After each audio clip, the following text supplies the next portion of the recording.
Amém, bom dia, paz do Senhor Jesus, Deus te abençoe.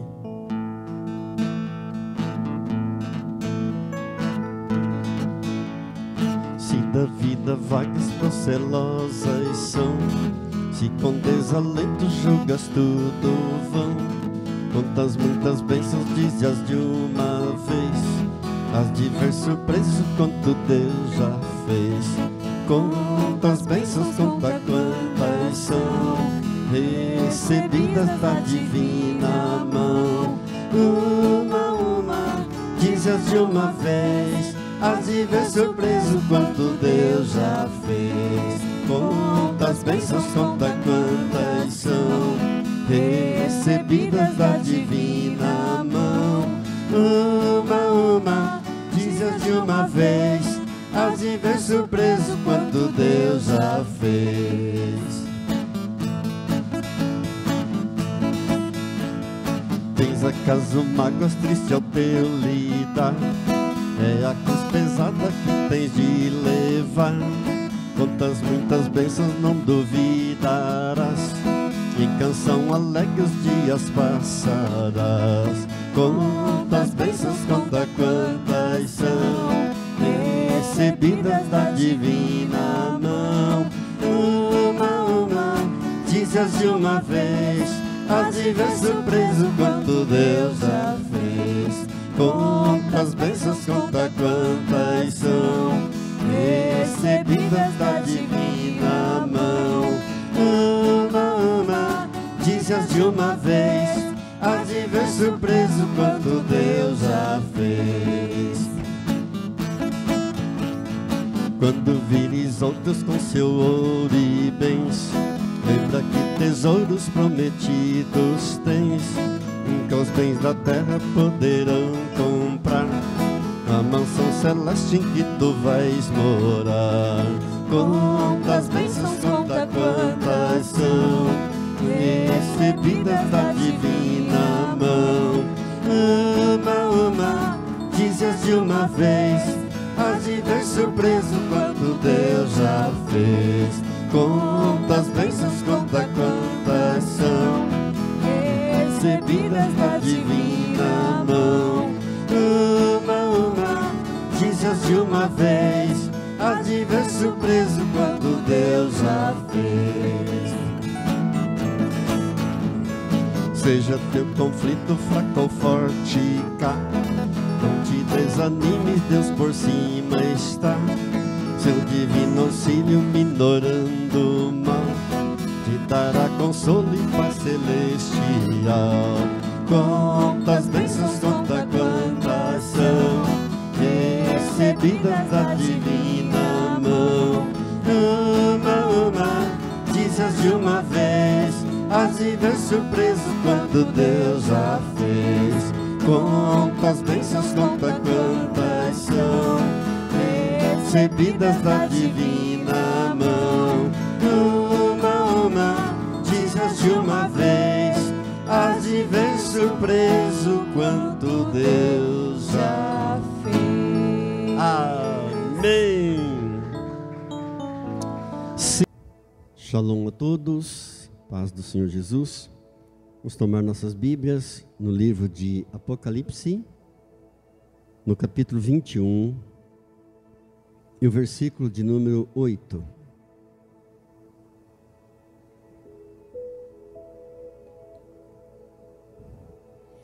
Amém?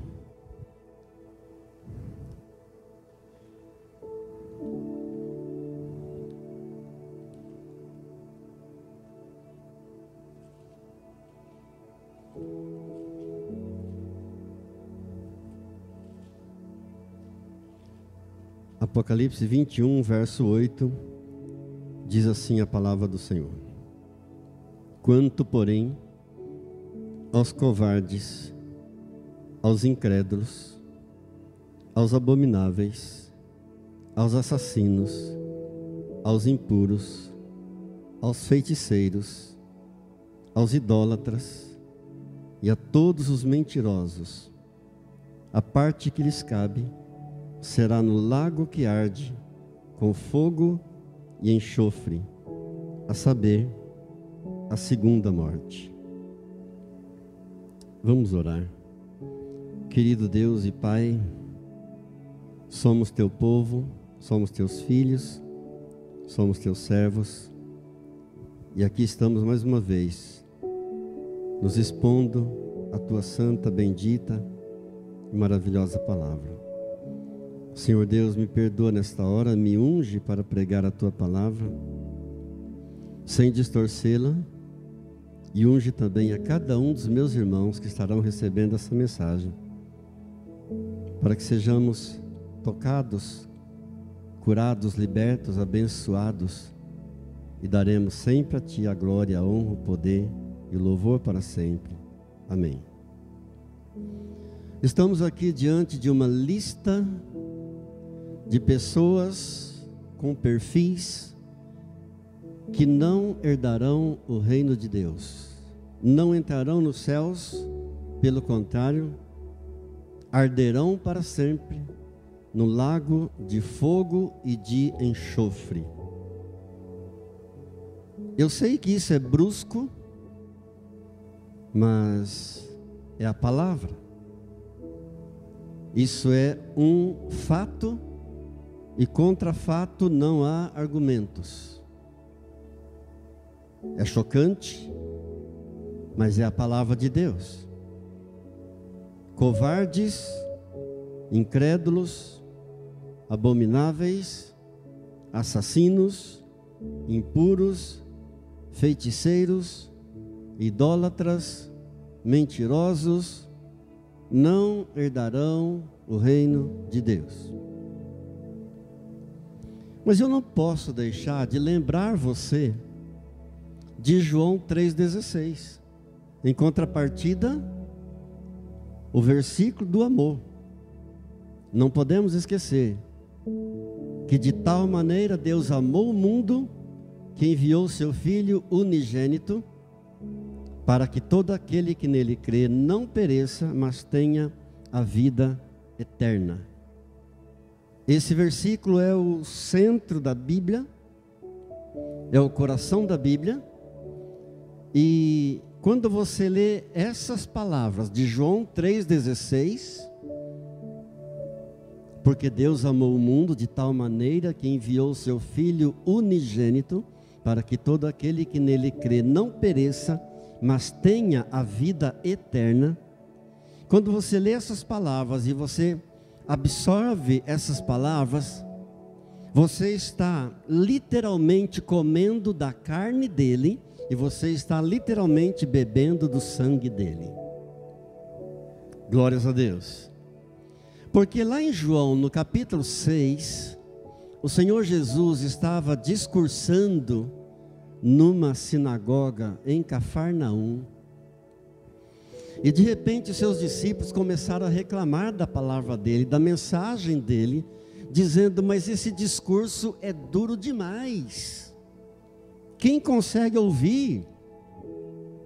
E muitos abandonaram o Senhor Jesus naquele momento, dizendo: duro é esse discurso, quem pode ouvir?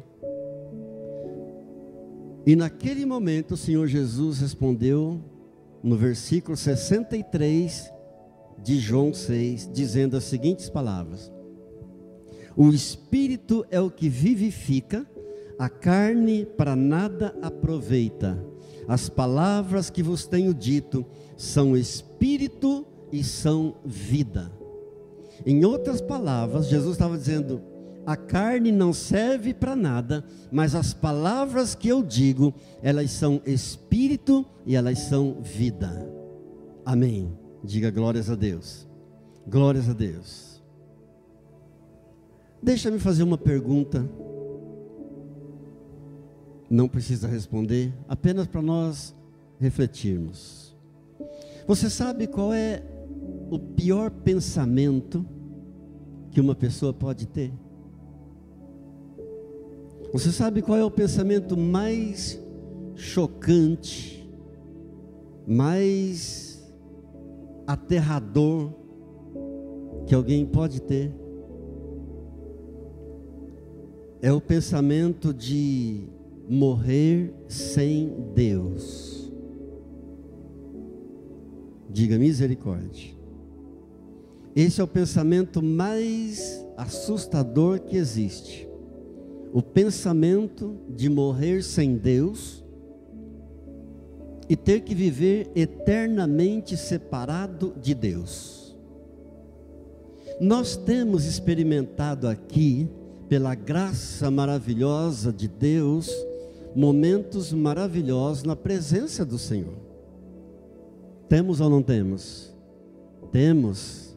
Pela graça dEle e pela misericórdia dEle, nós temos desfrutado aqui de momentos da presença dEle, e quão maravilhoso é estar na presença de Deus. Você já experimentou, você sabe o quão maravilhoso é estar na presença de Deus. A Bíblia nos informa que a Jerusalém celestial, a cidade santa, ela é de ouro puro. De ouro puro. Os seus muros são de diamante.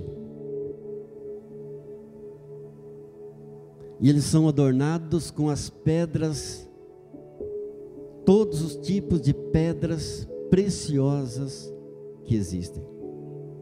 Os muros da cidade santa, da Jerusalém celestial, são adornados com um cristal de jaspe. O jaspe é uma pedra preciosa que tem uma característica diferenciada das demais por causa das múltiplas cores. A pedra de jaspe. Os muros da Jerusalém celestial são adornados também com safira, com esmeralda. Mas tudo isso será o de menos, porque o que vai fazer toda a diferença será a presença de Deus. Amém. Quando estivermos lá, o que vai fazer toda a diferença será a presença de Deus. A vida vai fluir dele de uma tal maneira que não dá para descrever. É indescritível. Não existem palavras. A vida vai fluir dele. Glórias a Deus. Nós não conhecemos isso. Nós ainda não experimentamos isso. Nem a metade da glória celeste jamais foi revelada ao ser humano. Há um hino muito antigo que eu gosto muito e que diz assim: metade da glória celeste jamais se contou ao mortal. Jamais se contou ao mortal. Nem a metade da glória celeste jamais se contou ao mortal. Nem olhos viram, nem ouvidos ouviram, e nem jamais penetrou em coração humano aquilo que Deus tem reservado para aqueles que o amam. Diga graças a Deus. Nós temos registrado muitos relatos das últimas palavras de pessoas, de homens que foram famosos nesse mundo e que morreram sem Deus. Por exemplo, o que chama a atenção é que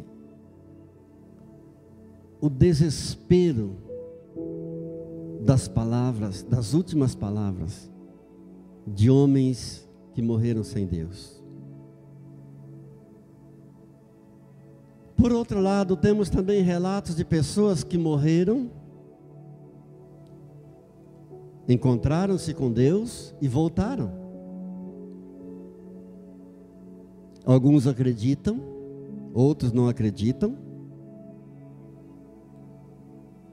Mas o que chama atenção nesse fato de pessoas que morreram, se encontraram com Deus e voltaram, é que o relato deles são idênticos. São todos iguais. Os detalhes são idênticos. É como se a alma da pessoa se desgrudasse do corpo e instantaneamente ela visse algo e ela estivesse em um lugar muito superior.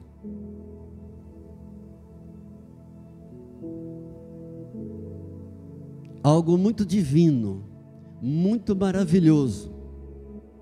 E então vem o arrependimento, e a pessoa, quando vê toda aquela maravilha, diz: meu Deus, eu não sabia que era tão maravilhoso assim. Ah, se eu tivesse uma outra oportunidade. Então é dada a essa pessoa uma outra oportunidade, e todos eles que tiveram essa experiência de morrer, se encontrar com Deus e voltar, todos eles se converteram e se tornaram pregadores do Evangelho. E muitos desses casos se tornaram filmes. Agora, eu preciso lembrar os irmãos de uma coisa muito importante. Eu peço que você pense nisso com muito carinho. Satanás é o maior imitador das coisas sagradas. Tudo que ele faz é imitar as coisas de Deus. E entre os casos verídicos, existem também muitos casos falsos, de pessoas querendo se promover, de pessoas querendo destaque. Por isso a Bíblia nos exorta a examinar tudo. Amados, eu não duvido, eu examino, porque a Bíblia manda examinar. Na primeira carta de João, no capítulo 4, no verso 1, diz assim: amados, não deis crédito a qualquer espírito, antes provai os espíritos se procedem de Deus, porque muitos falsos profetas têm saído pelo mundo afora. Ora, se a Bíblia nos exorta a provar, a examinar os espíritos, a provar se os espíritos procedem de Deus, é porque há muitos espíritos que procedem do maligno. Muitos acreditam nessas histórias, outros não acreditam. Eu não duvido, mas eu examino. Portanto, o pior pensamento que existe, o pior sentimento que alguém pode experimentar nesta vida, é a separação eterna de Deus, é morrer sem Deus e estar perdido para sempre. E dessas pessoas que nós temos registrado as últimas palavras de pessoas famosas que morreram sem Deus, por exemplo, Thomas Paine, um homem intelectual, um inglês de mente brilhante, que nasceu em 1737 em Londres. Esse homem, quando morreu, ele era um humanista, e os humanistas não acreditam em Deus. A Bíblia para eles é uma fábula, e Jesus para eles foi um homem que viveu há muito tempo atrás. E esse Thomas Paine, quando morreu, ele disse, suas últimas palavras foram: eu estou com medo, eu estou dando um salto rumo às trevas. Foram as últimas palavras dele. Charles o nono, um rei da França, em 1572, também era humanista, dizia: Deus não existe, Jesus é uma fábula. Esse homem organizou uma matança generalizada de protestantes. Foi o tão conhecido massacre de São Bartolomeu, porque aconteceu no dia de Bartolomeu.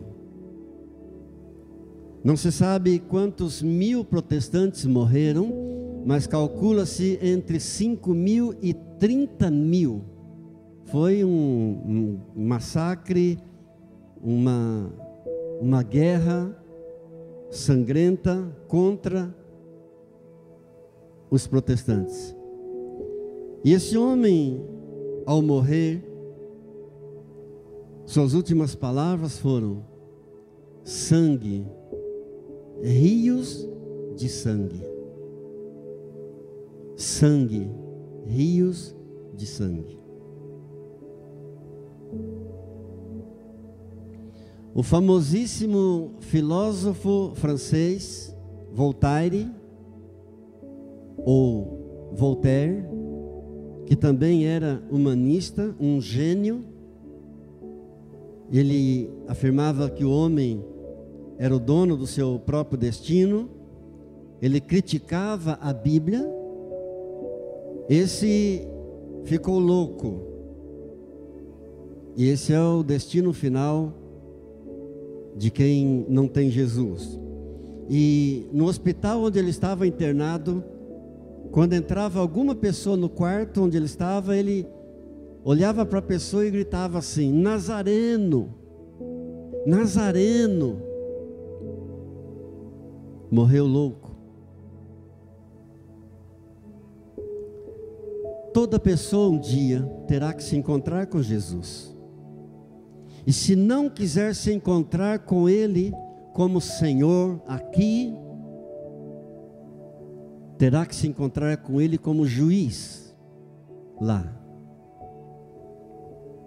Mas eu quero pensar um pouco com você no que Deus é capaz de fazer. Havia um homem, em 1725, morreu em 1807, chamado John Newton. Esse homem, ele era um traficante de escravos. Nasceu em Londres, depois ele migrou para os Estados Unidos. Era um traficante de escravos, e esse era um negócio muito lucrativo na época. Esse homem, John Newton, sua mãe era crente, e sua mãe pregou para ele, criou na educação do Evangelho. Mas quando ele tinha 7 anos de idade, a sua mãe morreu. E seu pai era um homem muito duro. Ele então cresceu e se tornou um profano, um bêbado e um crítico da Bíblia, zombava da Bíblia. Mas em meio a tudo isso, a força mais poderosa que a humanidade já conheceu, a força do Evangelho de nosso Senhor Jesus Cristo, um dia penetrou no coração dele. E esse homem, John Newton, se tornou então um pastor. E escreveu esse hino, esse lindo hino que nós acabamos de cantar. Maravilhosa graça, que me encontrou perdido, que me salvou. Graça maravilhosa. Amados, existe uma luz que brilha em meio às trevas e que diz: vinde a mim todos que estáis cansados e sobrecarregados, e eu vos aliviarei. Glória a Deus. Ouvi um testemunho de um casal que de uma mulher que certa vez estava com seu marido na sala assistindo a uma pregação. Um vídeo, assim como esse que nós estamos fazendo aqui. Só ela era crente, ele era um zombador, não conhecia Jesus. E naquela noite, eles assistindo juntos aquela pregação, ela colocou a mão no ombro do seu marido e disse: marido, você também precisa aceitar esse Jesus que esse pregador está anunciando. Você também precisa entregar a sua vida para esse Jesus. E para surpresa dela, naquela noite, no final daquela mensagem, o pastor convidou as pessoas presentes a virem à frente para fazer uma oração. E ele disse: você que está em casa também pode fazer o mesmo. E para surpresa daquela mulher, ela viu que seu marido se ajoelhou ao lado da cadeira e ficou de mãos postas debaixo do queixo. E ela mal podia acreditar no que estava vendo. Ele estava repetindo a oração junto com o pastor: Senhor Jesus, eu creio que Tu és o Filho de Deus, morreu pelos meus pecados, creio de todo o meu coração, confesso com a minha boca, para a glória de Deus Pai, que Tu és o Senhor. Entrego a Ti a minha vida.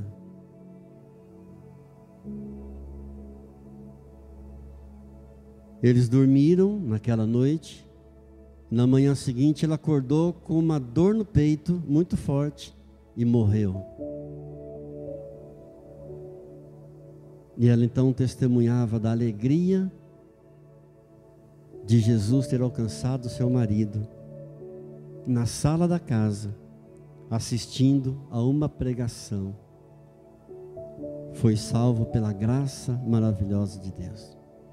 O que Deus é capaz de fazer, queridos. E não há nada mais importante no mundo do que a experiência da salvação da alma da pessoa. Não há nada mais significante para alguém nesta vida do que a salvação da sua alma em Jesus. Jesus diz isso em Marcos, Evangelho de Marcos, capítulo 8, verso 36, que aproveita ao homem ganhar o mundo inteiro e perder a sua alma.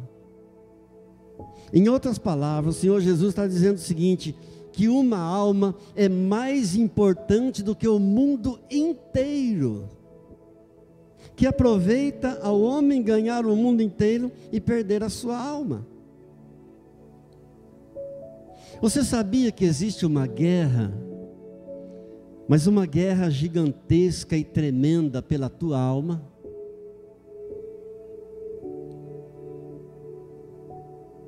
Existe uma guerra travada agora no mundo espiritual, uma guerra tremenda pela nossa alma, uma guerra que começou lá no Gênesis capítulo 3, no verso 15, lá no início, essa guerra começou, quando Deus disse a Satanás o seguinte: eu vou esmagar a tua cabeça e você vai ferir o calcanhar dele, referindo-se a nosso Senhor Jesus Cristo. Naquele momento, essa guerra começou. É uma guerra gigantesca, é uma guerra contínua, é uma guerra sem tréguas. Satanás luta pela tua alma, mas o Espírito Santo também luta pela tua alma. Diga glórias a Deus. Glórias a Deus. Por isso João 10:10 nos diz que ele veio para matar, para roubar, para destruir, mas Jesus Cristo veio para dar a vida, e vida em abundância. Glória a Deus. Há uma guerra sendo travada nesse momento, pela tua alma. Porque não existem 4 formas de salvação. Não existem 3 formas de salvação. Não existem 2 formas de salvação. Existe uma única forma de salvação, através do sangue de Jesus. Louvado seja Deus. Deus criou o homem perfeito. Deus criou o homem puro, porque Deus não faz porcarias. Deus criou o homem lindo, maravilhoso, puro e perfeito, mas ele caiu e não pode se salvar. O homem está perdido, eternamente perdido, condenado à morte eterna, eternamente condenado. Mas Deus pagou o preço. Deus pagou um preço alto. Por isso João 3,16 é o coração da Bíblia. De tal maneira Deus amou o mundo, e o mundo aqui somos nós, eu e você. De tal maneira Deus amou o mundo, que deu, doou, entregou seu Filho unigênito, para que todo aquele que nele crê não pereça, mas tenha a vida eterna. Note, esse versículo não diz que Deus amou, diz, Deus amou de tal maneira, ou seja, Deus amou tanto, mas Deus amou tanto, Deus amou tanto você, que deu seu Filho unigênito para morrer por você. O homem sem Jesus, ele está caído, ele está perdido, ele está sem rumo, ele é pecaminoso, ele é maligno. O homem sem Jesus, ele é corrupto, ele merece o inferno. E não há um bom sequer. Está em Romanos, eu estou citando a Bíblia para você. Está em Romanos 3, verso 10. Não há justo nenhum sequer, não há quem entenda, não há quem busque a Deus, todos se extraviaram. O que essa palavra está dizendo? Que quando Adão caiu, a maldição veio sobre o homem, nos ombros de Adão. Quando Adão caiu, simultaneamente a maldição entrou nos ombros de Adão. A partir daí, toda criança que nasceria neste mundo já nasceria com a mancha terrível do pecado.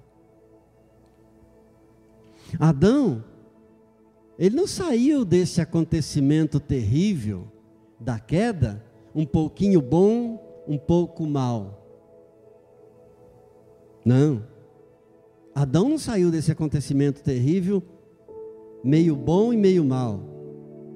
Mas ele saiu completamente corrupto, totalmente maligno, pecaminoso.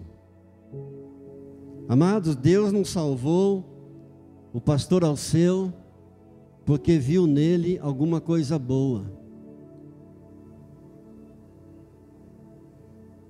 Deus não salvou você porque enxergou em você alguma coisa boa, não.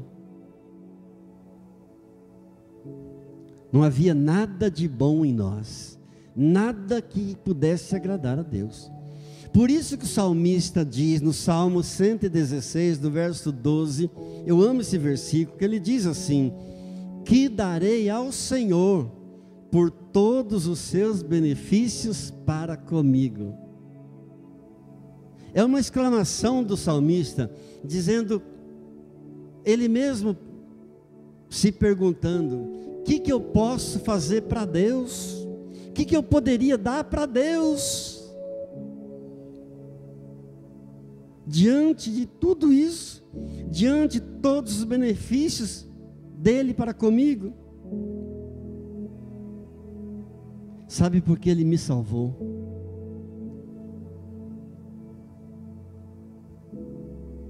Sabe por que ele salvou você? Por uma única razão: porque ele te ama. Ele te ama. Ele te ama. Essa foi a única razão pela qual ele olhou para você e te salvou. Diga graças a Deus. Graças a Deus. O homem pode se ajoelhar, pode se arrastar de joelho até sangrar. O homem pode acender todas as velas deste mundo. O homem pode dar todos os seus bens para os pobres. O homem pode dar até o seu próprio corpo para ser queimado, mas ele não pode se salvar. Eu estou citando a Bíblia para você. Isso está em 1 Coríntios capítulo 13. Somente um Deus tão grandioso, somente um Deus tão amoroso, somente um Deus tão poderoso como é o nosso Deus, poderia fazer isso por nós, por mim e por você.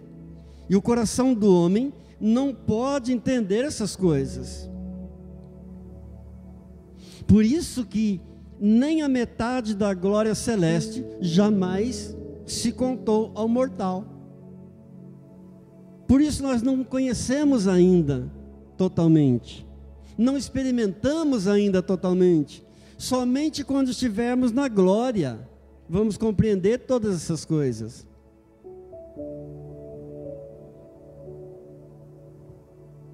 E o mundo não entende o cristão.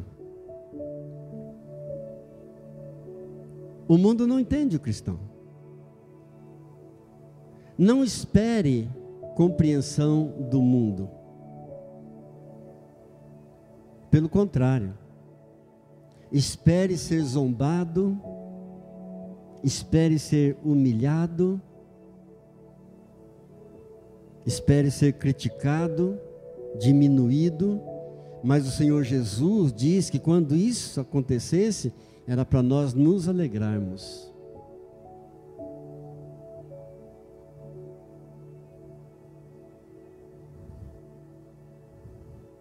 Temos uma vizinha que é alcoólatra. E quando ela chega bêbada de madrugada, ela passa em frente à nossa porta e ela grita assim: aleluia!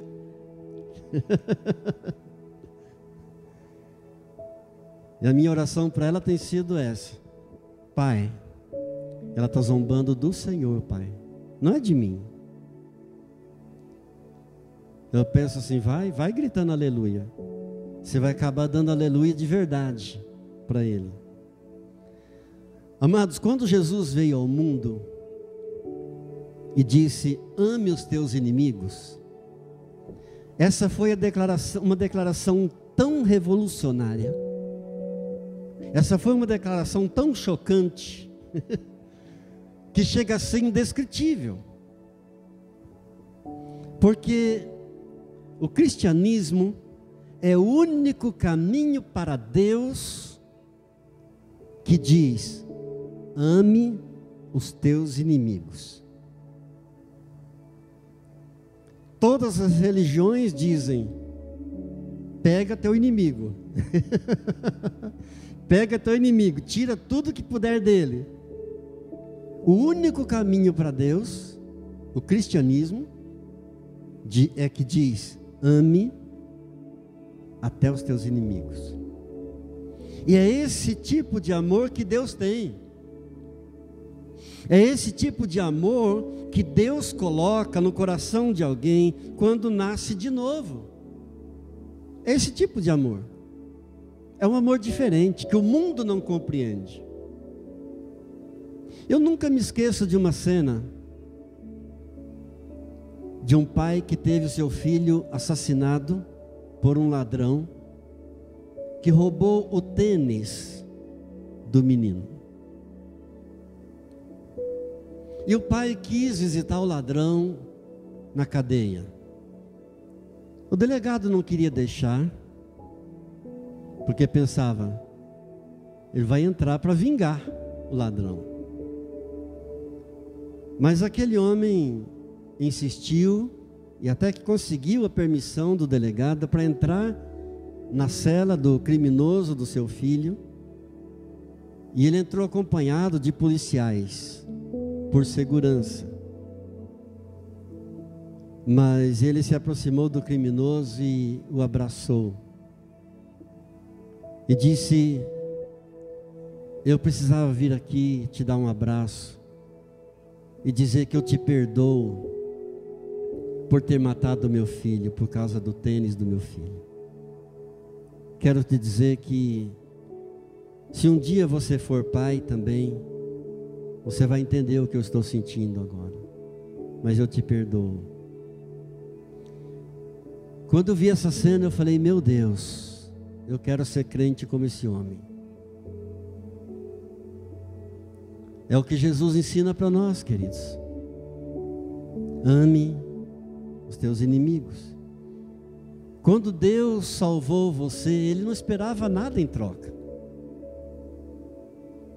Ele não salvou você esperando alguma recompensa. Até porque se Ele tivesse salvado você esperando alguma coisa em troca, isso teria sido um investimento. Deus não fez um investimento em você. Como já disse, Deus te salvou por uma única razão: por amor a você. Amém. Glórias a Deus. Jesus pagou o preço na cruz do Calvário. A graça foi derramada sobre você. O perdão foi multiplicado sobre você. Teus pecados foram apagados.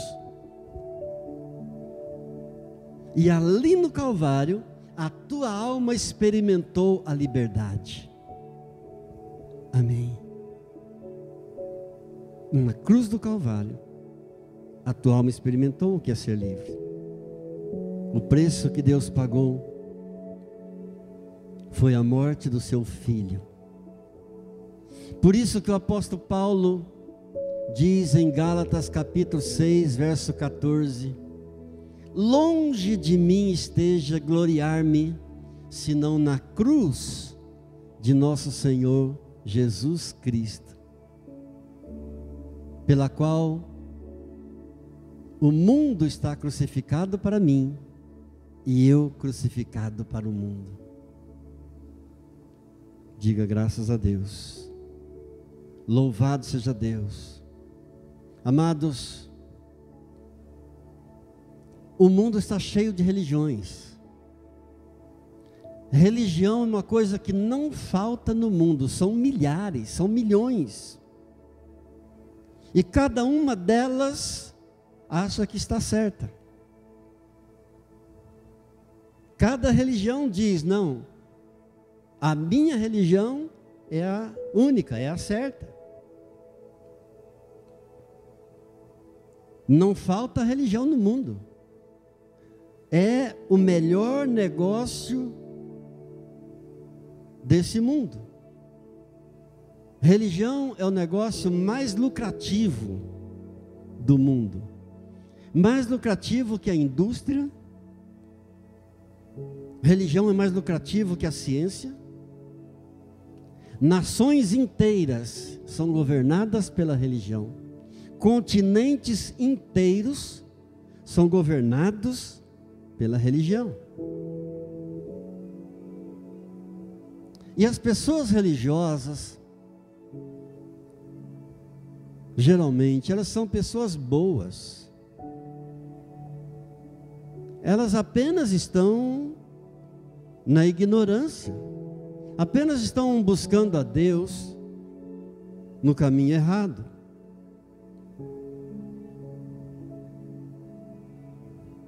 Cada um achando que está certo. A grande diferença é que a religião tenta trabalhar o homem de fora para dentro. E o cristianismo, Jesus Cristo trabalha o homem de dentro para fora.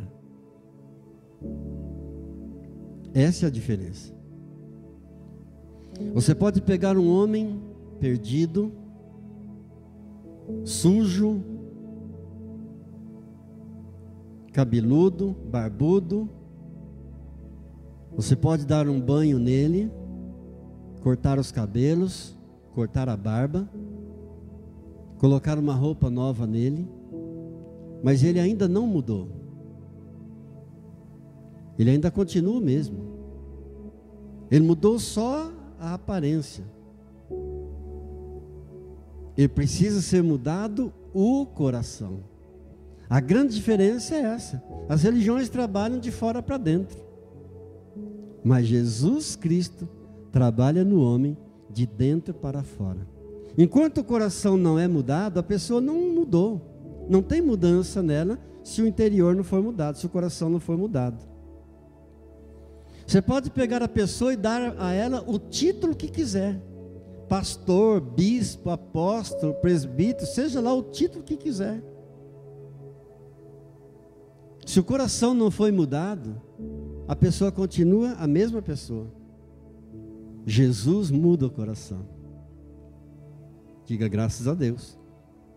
Por isso Jesus disse, ao encontrar-se com a samaritana lá no poço de Jacó, em João capítulo 4, ele disse para ela: mulher, quem beber desta água, deste poço, tornará a ter sede, mas aquele que beber da água que eu lhe der, nunca mais terá sede, porque a água que eu lhe der, será nele uma fonte, que vai jorrar para toda a eternidade.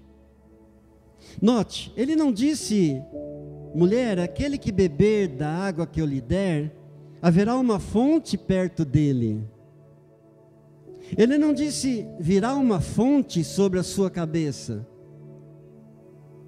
Ele disse: aquele que beber da água que eu lhe der, será dentro dele, haverá nele uma fonte a jorrar para toda a eternidade. Louvado seja Deus. Louvado seja Deus. É Jesus quem muda o coração. Nunca mais terá sede. Por quê? Porque nasceu de novo. Porque teve um novo nascimento. Cristianismo não é religião. Aquele que nasceu de novo encontrou a água da vida, encontrou a resposta para os seus dilemas, para as suas dúvidas, a saída para os seus medos, para os seus questionamentos, para aquilo que perturbava a sua alma, para aquilo que perturbava a sua mente. Jesus diz: venha como está. Venha como está. Venha ferido, venha viciado, venha magoado, venha perdido, venha pecador, venha o triste, venha o decepcionado, venha o deprimido, venha o corrompido, mas não fique como está. Amém. Venha como está, mas não fique como está.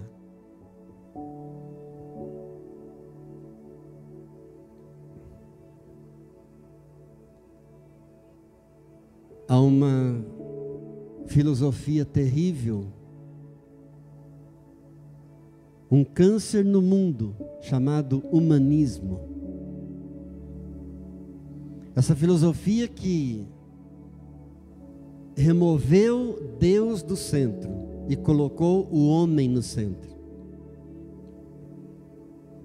Apesar da religião ser o negócio mais lucrativo do mundo, muitos se cansaram da religião. Milhares e milhares abandonaram a religião e entraram para o humanismo, que diz que Deus não existe, que a Bíblia é uma fábula, que Jesus foi apenas um homem bom que viveu no passado. Ou seja, o humanismo tira Deus do centro de tudo e coloca o homem. O homem pode ser Deus, eles dizem.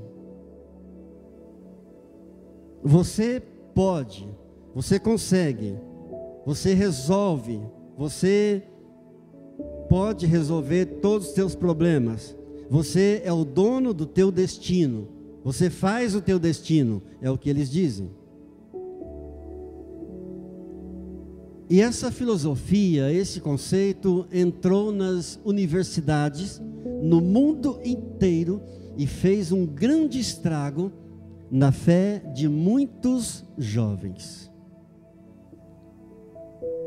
inclusive no Brasil. Muitos meninos que foram educados na fé cristã quando pequenos, mas quando chegaram na universidade, se depararam com esse câncer maligno, com essa filosofia maligna, chamada de humanismo, desviaram da fé. Muitos desviaram da sua fé no Senhor Jesus e na palavra de Deus. Que Deus nos ajude. Que Deus tenha misericórdia de nós. Que Deus nos abençoe. Que Deus venha renovar cada dia, cada manhã, a nossa fé. Que não venhamos jamais desanimar. Haja o que houver, Deus estará conosco. Deus é por nós. E se Deus é por nós, quem será contra nós? Deixa o Senhor te tocar nesta manhã. Baixe sua cabeça, por favor. Venha como está diante dele. Senhor Jesus, o Senhor diz: venha como está. Mas o Senhor não deseja que continuemos como estamos. O Senhor quer mudar. O Senhor quer mudar o coração do homem. O Senhor não trabalha de fora para dentro, o Senhor trabalha de dentro para fora. Senhor Jesus, toca nesse momento no coração que está ferido. Sara, Deus, as feridas. Jesus, vem com tua glória, com teu poder. Toca no coração que está magoado, Senhor. Remove toda a mágoa, todo o ressentimento. Inunda com a tua paz. Transforma, Deus, nesse momento, a tristeza em alegria. Remove o choro e traz a alegria do teu Espírito Santo. Obrigado, Deus, porque o Senhor está transformando corações. Obrigado, o Senhor está tirando a tristeza e colocando a alegria. Muito obrigado, Jesus. Senhor, toca no que está enfermo. Restaura, Deus, a saúde. O Senhor é o médico dos médicos. Não há impossível para o Senhor. Toca, Jesus, no que está perdido, desorientado, sem um rumo, sem uma direção. Senhor, dá o direcionamento, mostra o caminho. Oh, Jesus querido, toca no viciado. Remove, Senhor, todo o desejo pelo álcool, o desejo pela droga. Coloca, Senhor, um nojo pelo fumo, pelo álcool, pela droga. Coloca, Senhor, um pavor. Faz uma obra nova, Deus, nesse que não consegue se libertar sozinho do vício, porque o Senhor disse que sem mim nada podeis fazer. Jesus, toca nesse corrompido, corrupto, no ladrão. Oh Deus, toca na mente, transforma o coração, remove, ó Deus, todo sentimento contrário à tua palavra, todo sentimento de tristeza, de depressão, em nome de Jesus. Remove, Senhor, toda decepção, todo ódio, toda ira. Remove, Senhor, a vingança no coração. Quebra, Senhor, toda a dureza de coração. Ó Deus, tem misericórdia de cada um dos que estão orando comigo nesta hora. Nós não estamos ordenando nada, nós estamos batendo a tua porta, nós estamos implorando o teu favor e a tua graça maravilhosa. Somos o teu povo, Senhor, estamos pedindo, oramos, ó Deus, pelo Brasil.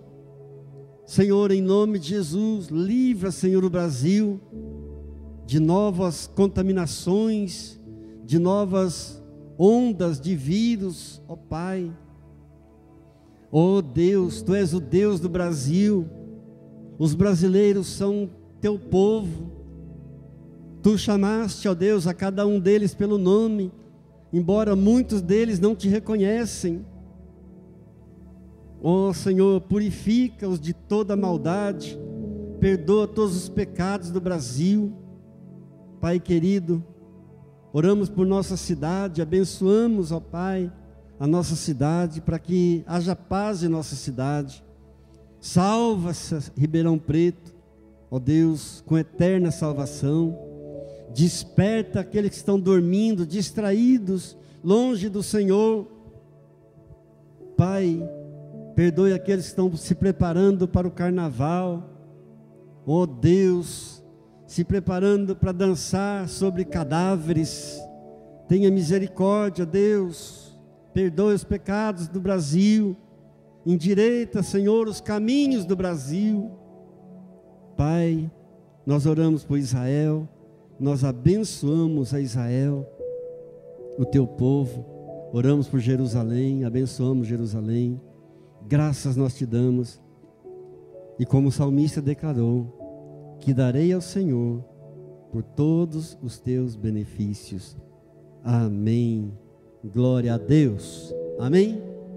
Eu quero orar pelos dizimistas e ofertantes que têm sustentado esse trabalho. É você quem tem sustentado com a tua oferta e com o teu dízimo.